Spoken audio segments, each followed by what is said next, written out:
Olá pessoal, é um prazer estar aqui hoje conversando com uma pessoa ilustre, Dr. Hugo de Castro, aqui no Museu da Dona Joaquina do Pompéu. Doutor, primeiro eu queria manifestar minha alegria de estar aqui com o senhor, de estar aqui nesse espaço. Era um sonho, apesar de estar perto, eu não conhecia ainda, e estar com o senhor também. Acho que estar aqui é visitar as raízes de Minas, do Centro-Oeste Mineiro. Olha, padre, eu agradeço muito, o convite e o deslocamento do senhor para vir conhecer um pouco deste rincão, desta história, tão bela de Minas Gerais e do Brasil, e pouco conhecida e divulgada. É um prazer enorme receber o senhor e essa iniciativa tão bela, tão importante em divulgar as Minas e as Gerais. Ainda mais nós que estamos aqui na divisa das Minas com as Gerais. Então, isso é muito importante para todos nós. Pompéu é uma... O senhor falou que é um pouco desconhecido, muita coisa, e de fato é. Eu li o livro lá, Assim a Braba, do Agripa de Vasconcelos, sobre a Dona Joaquina do Pompéu. Essa figura é lendária. Lendária. Não é? Alguns pensam que é uma bruxa, alguém pensa que é uma rainha, alguém pensa que é má, alguém fala que é boa. Então, eu estou aqui para a gente conhecer um pouco, a partir do seu conhecimento, sobre a Dona Joaquina do Pompéu. Uma coisa eu posso garantir a partir do que eu estudei, do que eu vi. É uma grande mulher que teve uma visão de mundo, foi mãe de família, foi proprietária de terras, teve um lado político, pelo que eu percebi. Isso parece que é fato em todos os escritos dela, né? Uma pessoa que teve uma visão moderna das coisas, porque numa época que estava todo mundo voltado para a mineração, ela foi criar gado. Justamente. Né? Procurou um novo... Quem é Dona Joaquina do Pompéu? A professora Regina Almeida, que eu sempre cito e jamais canso de citar, uma grande historiadora, que eu tenho o privilégio de ser minha madrinha no Instituto Histórico e Geográfico de Minas Gerais, ela cita uma frase primordial sobre Dona Joaquina do Pompéu. A Dona Joaquina não foi nem uma vilã e nem uma santa. Ela foi uma cidadã do seu tempo, como todos os grandes homens proprietários de terra, grandes fazendeiros daquele momento. Acontece que ela era uma mulher. Essa é a e por ser uma mulher, ela sofreu inúmeros desafios, preconceitos, devido a ser uma mulher. Então a Dona Joaquina foi uma mulher que exerceu uma função muito importante naquele período, do final do século XVIII, início do século XIX, quando o lugar da mulher era na cozinha e procriar, e educar os seus filhos. A Dona Joaquina saiu à frente. A Dona Joaquina, ela demonstrou a capacidade de perseverança, capacidade de administração e uma inteligência fora do comum ao administrar uma fazenda gigantesca. É claro, existem inúmeras lendas sobre o tamanho dessa fazenda, algumas exageradas. O que é fato? De fato, é que era cerca de 1 milhão de alqueires de terra, 4 milhões de hectares. Mas alguns falam que pegava daqui até Paracatu. Para o pessoal entender mais ou menos o que é certo. Pegava de onde, vai ir até onde, mas isso é certo para o senhor? Na verdade, nós não temos isso ainda. Inclusive, tem uma professora... Mas vamos falar de região, assim, para o povo entender. Vamos dar um dado preciso. Portugal tem 8 milhões de hectares. Sim. Dona Joaquina tinha 4 milhões de hectares. Metade de Portugal corresponde isso aqui em terras de Dona Joaquina, que era o município inteiro de Pompéu, completo, como é hoje a divisão administrativa entre os rios São Francisco, Pará, Paropeba, Peixe Pardo, Serra do Duna e Ribeirão da Areia. Uma grande parte do município de Abaeté, uma grande parte do município hoje de Papagaios, Pitangui, um pequeno pedaço de Curvelo, uma grande extensão de terra, uma grande fazenda em Paracatu e Unaí. Mas aí era separado. Era separado. Separado. Acontece que, fugindo um pouco do tema, mas não, Dona Joaquina, o sogro dela, faleceu e deixou uma grande fazenda lá para o filho, o Antônio. Porque o capitão Inácio teve mais 2 irmãos. O Antônio, Capitão Inácio, marido da Joaquina. Sim. E uma irmã, uma freira, que morava num convento em clausura em Lisboa. Então essa propriedade ficou para o irmão, que era solteiro, o Antônio de Oliveira Campos. O irmão faleceu, deixou essa grande fazenda para o Capitão Inácio. O Capitão Inácio faleceu e ficou para a Dona Joaquina e os filhos. Então era uma grande fazenda lá e essa quantidade enorme de terra aqui. Juntando tudo isso, tinha também a fazenda da região do Pato Fufo, que é para de Minas, que é a fazenda dos guardas, né? Que foi propriedade, uma parte dela, outra parte da família do genro Martinho Álvares Esse da dado Silva. eu não sabia. A fazenda dos guardas, uma parte era dela. Então, juntando tudo isso, nós tínhamos aí esse 1 milhão de alqueires, que são 4 milhões de hectares. A professora Nayara, natural de Bom Despacho, foi residente aqui há muito tempo, ela tem até uma vontade, ela já expressou isso, em fazer um levantamento, ela é geógrafa, com mestrado, aliás, fazer um levantamento cartográfico do que seriam essas propriedades. Mas nós precisamos pegar o inventário, né, o testamento, e fazer um levantamento, né, das divisas todas. Muita coisa se perdeu, porque o inventário de Dona Joaquina, parte dele está separado do que está em Pitangui. Então, assim, é uma construção um pouco demorada, mas nada impossível, né? Mas Dona Joaquina foi isso, foi essa grande mulher, de uma argúcia impressionante, né, que não baixou a cabeça para os grandes da época e assumiu essa, com vitalidade e força, a sua função. Numa época em que a lei era distante, a Sim. polícia não tinha, né? O Brasil estava em construção. Em construção. Minas Gerais estava em A construção. nossa comarca, a sede da nossa comarca era em Sabará. E a sede do poder em Vila Rica de Ouro Preto. Então, era uma mulher que, como todos os grandes fazendeiros, eu sempre repito isso, ela tinha que ter um senso de justiça. Afinal de contas, a justiça, a mão, o braço forte da justiça estava longe. A vila de Pitangui, que era o centro de poder regional, não era nada comparado à Vila Rica e Sabará, mas tinha a sua câmara própria, já tinha uma paróquia instituída, mas mesmo assim os grandes proprietários é que tinham a mão da justiça para fazer essa justiça. Então, não podemos ter o anacronismo de, ou seja, olhar isso de uma forma com os olhos de hoje. Não tem jeito. Mas aquele período era necessário. O próprio Brasil estava em convulsão, vamos dizer. Sim. Porque família real chega no Brasil em 1815. Sim. Né? Isso traz profundas modificações para o cenário do país. E uma coisa curiosa que eu acho que eu não sei se eu posso dizer dessa maneira, mas parece que a história não contou ou foi meio injusta, foi o papel de Dona Joaquina nesse processo de apoio da família real, depois apoio da independência. O que o senhor pode falar disso para nós? Convulsões nós já vivíamos há muito tempo. O final do reino de Dom José I, quando Dona Maria assumiu, e ela fez ali a chamada viradeira, né? Que foi a corrida de Pombal teve que se refugiar, então houve uma mudança de governo em que Dona Maria I, impôs o seu senso, o seu ideal de monarca. E logo em seguida, devido à Revolução Francesa, em que ela perdeu os parentes guilhotinados, a perda do marido, a perda de uma filha, a perda do herdeiro, que era o príncipe da Beira, fez com que essa mulher, que foi uma das grandes governantes de Portugal, entrasse numa decadência mental terrível. Né? Tanto que em Portugal, Dona Maria é conhecida como a piedosa, devido ao seu senso de piedade. E aqui é a louca. Aqui é a louca. Né? O Brasil consegue deturpar tudo.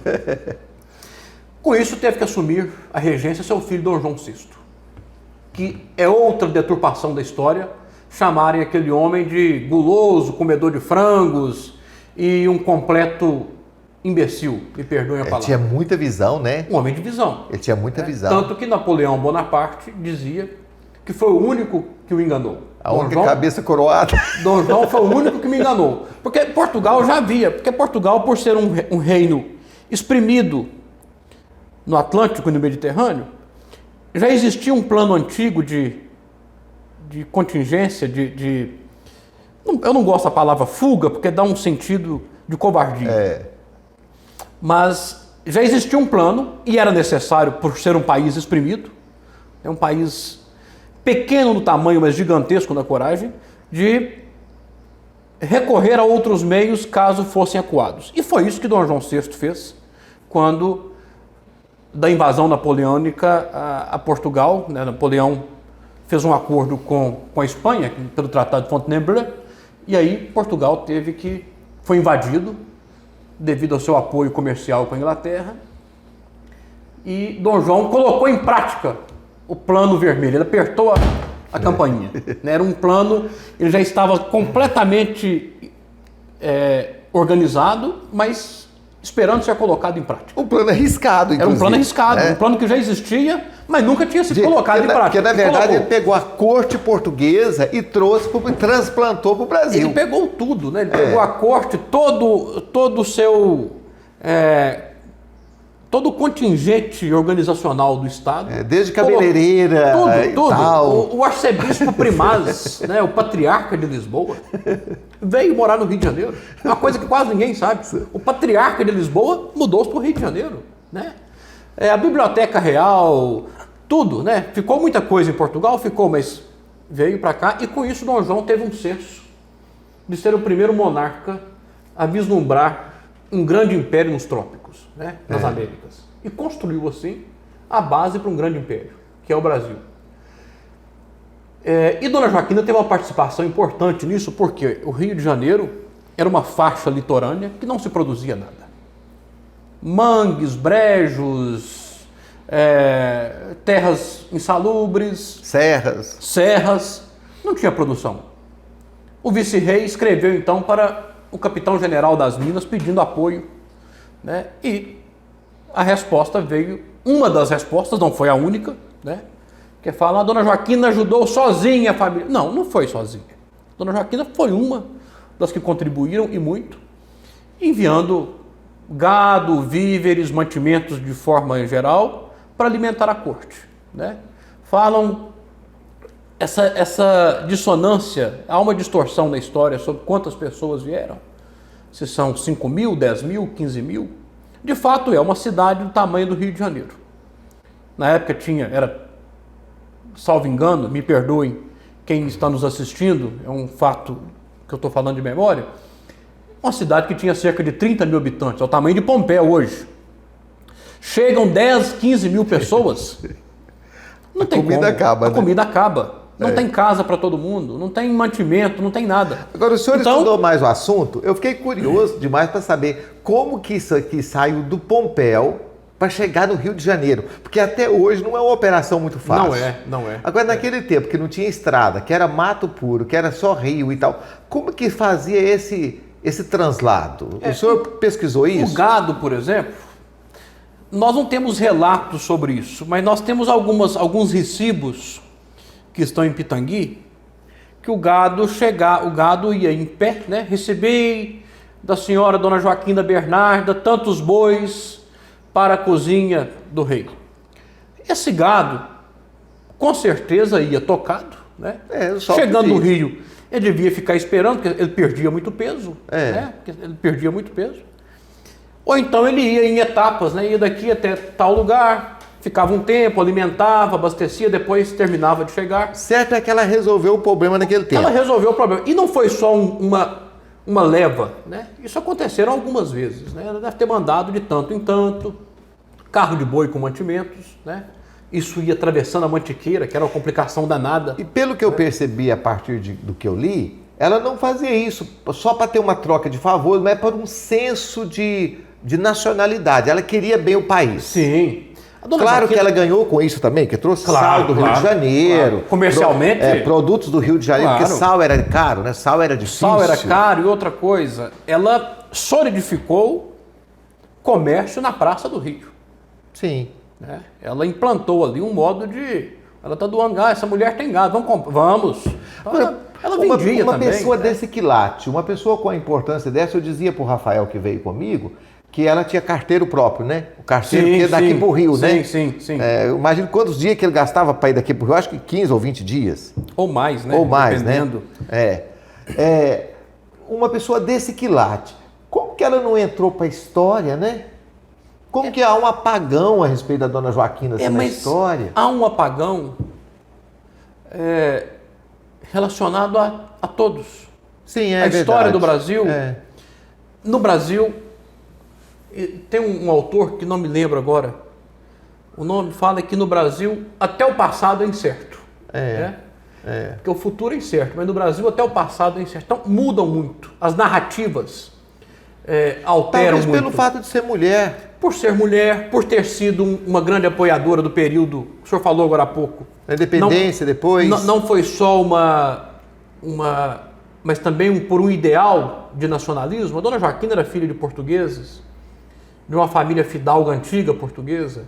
Então esse senso de ajudar a corte estava embrenhado nela. Né? É algo que corre na veia da pessoa. Até hoje, né? Nós temos inúmeros descendentes que apoiam a causa e que vislumbram essa importância do passado glorioso que nós tivemos, né? E que sabem observar o dinamismo e a importância de Portugal para a construção da nação. Então, ela teve esse senso de visão, de apoiar algo maior, né? E não vislumbrar algo para si. E assim ela fez depois na independência do Brasil. Muitas pessoas da época dela, imagina, isso aqui era um lugar desconhecido, né? Era um lugar... Era o sertão, de Pitangui para cá já era o sertão. Nós temos inúmeros autores, como o Frei Haus. Chama ela de Dama do Sertão. Isso aqui era o sertão. Daqui para frente nós temos inúmeros relatos de viagem. Recentemente, eu estou até relendo um para escrever um artigo, em que ele, do sertão adentro, né, das Minas Gerais, vão se extinguindo as moradas, né? Vê-se apenas árvores contorcidas, animais silvestres, tal. Então, isso aqui era um grande sertão, né? O mesmo sertão de Rosa, Sim. O mesmo sertão rosiano, né? E a beleza disso é algo, muito salutar e dinâmico, e ela era essa dama do sertão, que dava força e energia a esse sertão. Que tinha uma educação, que veio da cidade, né? Sim. E que veio atuar aqui, criando gado e tomando conta de escravo e de produção, né? E essa família. E essa educação se explica muito. O ser assim de Dona Joaquina tem uma explicação na sua criação. Dona Joaquina nasceu em Mariana, né, em 1752, na recém-criada diocese de Mariana. Mariana tinha acabado de receber seu primeiro bispo. Mariana tinha acabado de implantar um cabido de cônegos. Tinha chegado um presente do rei Dom João V, um órgão lindíssimo para a catedral, que está lá ainda até hoje, em pleno funcionamento. Então, uma criança criada num ambiente desse, o pai dela era um advogado, que depois, após ficar viúvo, ordenou-se padre. Ela foi criada no que tinha de mais especial e fenomenal na corte mineira naquele período, né? Ela viu uma explosão cultural, religiosa, que era o ápice das Minas Gerais, né? Mariana tinha uma corte episcopal, sim, com teatro, com órgãos, apresentação de órgãos, escolas, festividades. Então, uma criança na sua formação, vendo essa explosão toda, já era uma dama, né? Já era uma dama. Então, isso influenciou muito essa visão ampla de Dona Joaquina. Retratado no quadro da Yara Tupinambá. Retratado no quadro da Yara. Que ela está com um pé calçado e outro descalço. Você vai ver aí no nosso filme o quadro da Yara Tupinambá, que está aqui dessa casa, né? Então, assim, isso explica-se muito a criação da menina Joaquina, né? E depois mudando para outra cidade, porque o pai fica viúvo, ele faz a solicitação de ser ordenado padre, porque ele já havia feito os estudos em Portugal, em Viseu, e é transferido para ser padre em Pitangui. E para Pitangui ele traz as filhas pequenas, dentre elas a Joaquina, e aqui ela conhece o capitão Inácio e solidifica a sua vida nessa região, né? Por isso ela veio para cá. Mas isso demonstra que ela não foi uma menina que nasceu no interior, na roça, e ficou ali fechada com a vida. Não, ela tinha uma visão do que havia de mais moderno em Minas Gerais naquele período. Quem dera que a inimiga dela, a única, fosse a Maria Tangará, né? E é um ponto que nós devemos Quem ressaltar. dera que fosse a única inimiga dela. É um ponto que nós devemos ressaltar, eu até aproveito. Talvez nem espaço. fosse, né? Não foi, a Tangará. O Agripa escreveu um romance histórico. Sim. E o romance ele tinha essa liberdade. E a Tangará não foi inimiga Fica da agradável Joaquina. para ler, né? É, porque não teve espaço temporal para elas serem inimigas. Mas o Agripa... No relato ficou legal porque... Sim, mas o Agripa fez um relato do que ele ouvia. Né? E ele tinha liberdade para isso. Porque é um romance. Se ela não teve a Maria Tangará, você pode ter certeza que ela teve muitos outros. Com certeza, com certeza. Em Pitangui nós temos alguns processos contra ela, né? Coisa normal de uma mulher, uma grande proprietária de terras, de questão de cerca, questão de demanda. Vale. Coisa comum, né? Quem passa por essa vida e não tem problemas, não passou, né? Doutor, essa conversa nossa é conversa para a manhã inteira, mas o nosso tempo é limitado. Agora nós vamos interromper aqui, se o senhor me permite, e eu vou pedir para o senhor mostrar para nós aqui o espaço Claro. onde o senhor trabalha, o senhor conhece, e a gente está muito feliz de estar aqui e queria compartilhar isso também com os nossos ouvintes. Claro. Pois não? Eu aproveito para agradecer, né, a atenção de todos e convidá-los a conhecer aqui o nosso museu, né, o nosso Centro Cultural Dona Joaquina do Pompéu, e tomar, né, um pouco dessa história para nossas vidas, né, para suas vidas. Isso é muito importante, conhecer os rincões de Minas, e como dizia o Guimarães Rosa, Minas são muitas e poucos são os que conhecem as 1000 faces das Gerais. Isso aqui é apenas uma das faces das Gerais, né?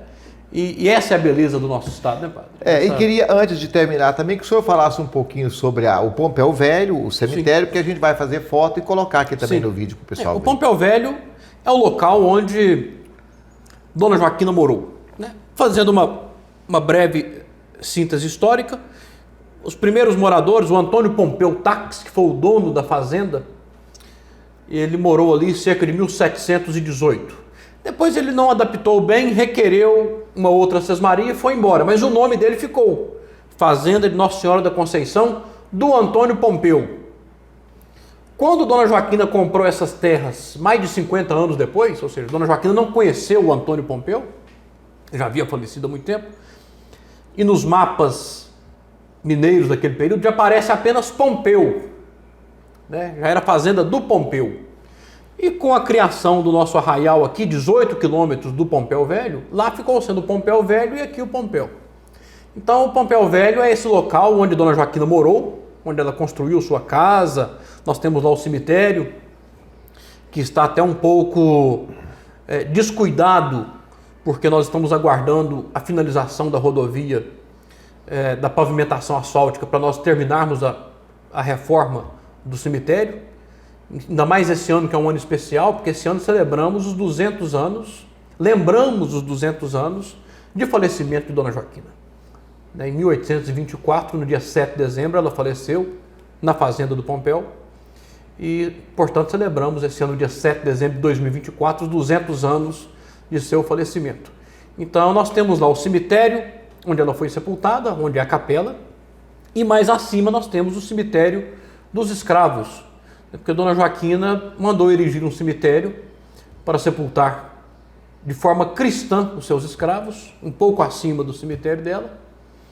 E então é uma região, um sítio histórico muito importante para a história não só de Pompéu, mas de toda a região. Pompéu, Abaeté, Martil Campos, Pará de Minas, tem muitos descendentes. Eu sou um pan-municipalista.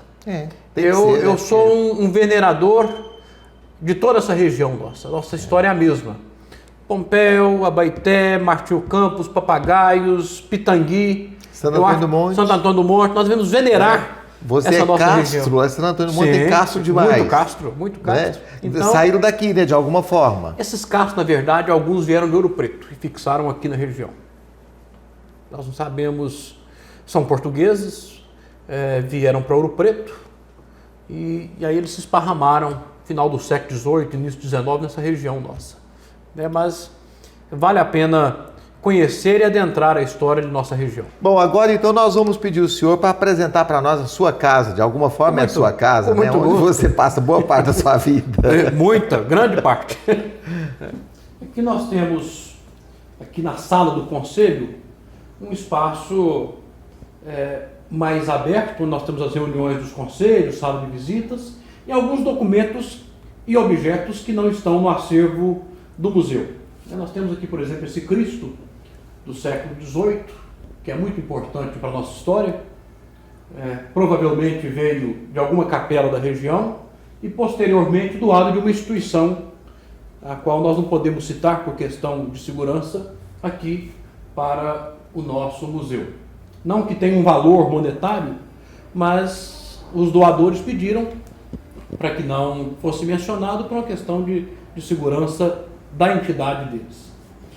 Algo interessante aqui também é esse documento, essa cópia de documento, que é do arquivo arquidiocesano de Mariana, que é a cópia e transcrição do batismo de Dona Joaquina, que foi batizada no dia 3 de setembro de 1752, na Catedral de Mariana.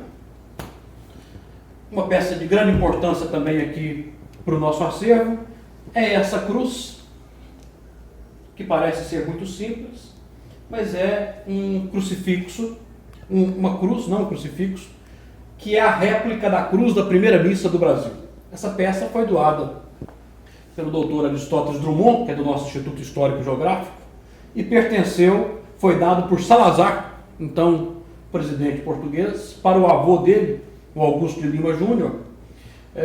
São 3 cruzes, uma foi para o Museu Histórico Nacional, uma para o Getúlio Vargas e outra para o Augusto de Lima, que era o delegado especial diplomático naquele período. Essa ficando para a família, foi doada aqui ano passado, por ocasião dos 300 anos de batismo do pai da Dona Joaquina, o Dr. Jorge Abreu Castelo Branco. Uma imagem da Dona Joaquina, de autoria da Yara Tupinambá, que foi doada aqui pela deputada Luzia Ferreira. Nós temos aqui uma galeria de retratos originais, dentre eles, o do meio, o ministro Martinho Álvares da Silva Campos, que nasceu na Fazenda dos Guardas, hoje o município de Pará de Minas, que era neto da Dona Joaquina, e veio a ser ministro do Império, governador do Rio de Janeiro, deputado, senador e primeiro-ministro do Império na época de Dom Pedro II. Ele dá nome à cidade de Martinho Campos. O nome dele era Martinho Álvares da Silva Campos, mas a cidade leva o nome de Martinho Campos. A Nossa Senhora da Conceição, uma imagem que está sob um altar que foi de Dona Joaquina, é uma imagem recente, mas demonstra a devoção à Nossa Senhora da Conceição, que deu o nome à fazenda de Dona Joaquina desde o período do Antônio Pompeu Tax. Nós temos ainda a placa que ficava acima da capela, conforme mostra esta foto plotada no painel, com as iniciais dela, Dona Joaquina Bernarda da Silva de Abreu Castelo Branco, uma foto da década de 50, pouco antes da demolição do casarão. Temos aqui ainda ao lado da placa resquícios da fazenda, inclusive uma telha que sobrou do extinto sobrado, que tinha cerca de 70 cômodos, e peças que pertenceram ao uso da fazenda. Algumas louças que pertenceram ao sobrado Dona Joaquina, filhos, netos, bisnetos. Muito do acervo material se perdeu no tempo. Esse quadro de Dona Joaquina foi autoria de Yara Tupinambá, por encomenda da vereadora Nelly Carvalho, no ano de 98, e mostra Dona Joaquina como a figura central de um grande espaço, simbolizando a grande presença feminina desta mulher fazendeira no século XVIII e XIX, mostrando atrás as cidades que se originaram de suas propriedades, o gado, que foi a grande força impulsionadora comercial daquele período, e um fato interessante nessa gravura são os pés, que causa muita curiosidade, principalmente nas crianças, que é um pé calçado e outro não. O porquê? De acordo com o artista, foi para dar uma concepção de Joaquina como sendo uma mulher de dois mundos. A mulher que ia à cidade, que lutava por seus direitos, a mulher calçada de botas.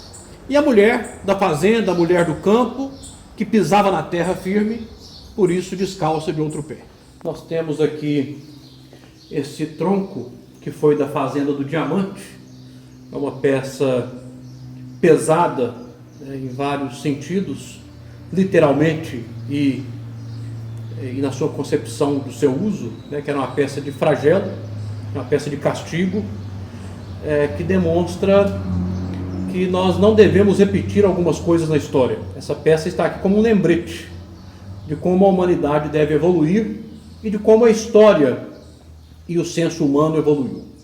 É por isso que nós colocamos essa singela homenagem nessa frase do padre Antônio Vieira no fundo, que é: o Brasil tem seu corpo na América e sua alma na África, né? Para mostrar aí essa importância dos povos africanos na construção e na concepção do país e demonstrar o sofrimento que tiveram naquele período. Aqui temos algumas peças de uso da zona rural.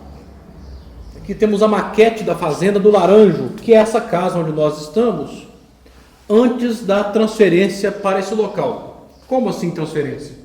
Essa casa ficava a 60 quilômetros de Pompéu e foi transferida para dentro da cidade após um acordo judicial no ano de 2009, 2010, devido à construção da represa Retiro Baixo. Por ser uma casa inventariada como patrimônio histórico, ela foi desmontada, as peças todas numeradas e reconstruída aqui dentro para ocupar o museu de nossa cidade. O tear que foi da Dona Joaquina foi emprestado aqui para o museu por um período de alguns anos. É uma peça também muito impressionante que sobreviveu a todo esse período, né? Onde eram tecidos as mantas e coisas para uso lá da fazenda do Pompéu Velho, no período da Dona Joaquina.